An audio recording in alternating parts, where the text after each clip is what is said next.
कैसे बबुआ कैसे कैसे कि रहे के न चाही भैया हर घड़ी तावे में कई जन्म लाग जाला बिगड़ल बनावे में कई जन्म लाग जाला बिगड़ल बनावे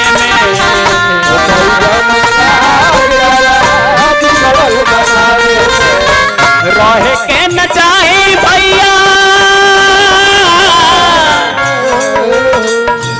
रहे के न चाही भैया हर घड़ी तावे में कोई जन्म लाग जाला बिगड़ल बनावे में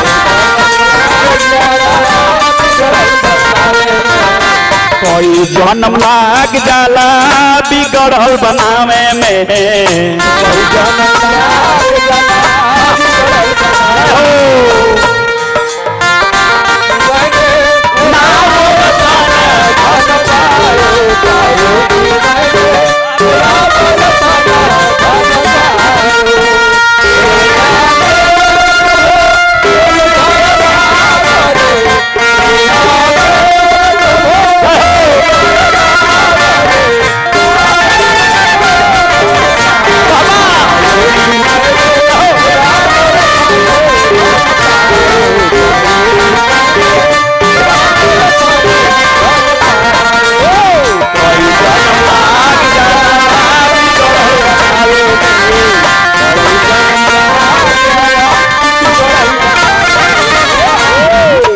रउए सब विचार करी एक खाली कुल में दाग लाग जाई एक खाली अगर संबंध बिगड़ जाई तब बनावे में कितना सोचे के पड़ी। तू पीढ़ी गोल जाई कोई जन्म लाग जाला बिगड़ल बनावे में काहे खातिर काहे के तनी तनी बात पर नाराजी जनी होई हो फूल वाली रोहिया में काट जनी बोई हो तनी तनी बात पे नाराजी जनी होई हो फूल वाली तनी तनी बात पर नाराजी जनी होई हो फूल वाली रोहिया में काट जनी बोई हो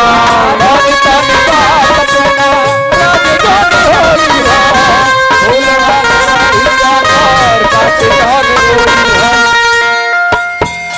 बहुत वजन होला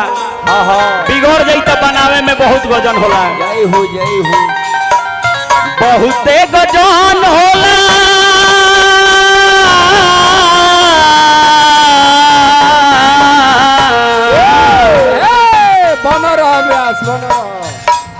बहुते गजान होला बहुते गजान होला प्रीतिया निभावे में